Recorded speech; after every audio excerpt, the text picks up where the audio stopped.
Bismillahirrahmanirrahim. Bandi ham qattiq buni. Aziz obunachilar, hozirda biz Samarqand viloyatida safarimiz davom etyapti va sizlarga o'sha eng mashhur Pink Lady degan olmamizni ko'rsatib o'tamiz. Bu Pink Lady ko'pchilik bilishadi, o'sha kech kuzda pishadigan, hozirgi mavsumda mana endi rang olyapti. Bu xudo xolasa rosa to'qarib qizaradi, bunaqangi olajoylari qolmaydi. Bu endi rang olay turgan jarayon.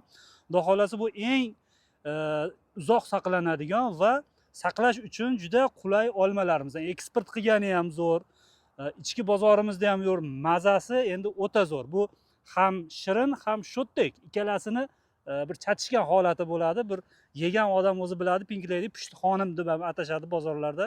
Video davomida chiqqan nomerlarga ham bemalol aloqaga chiqinglar. Hozirgi kunda buni ko'chatlari mavjud.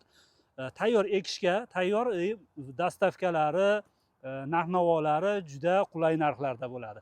Aloqaga chiqib, Umid.uz kanalidan ko'rdik deyishni unutmanglar. Salomat bo'linglar.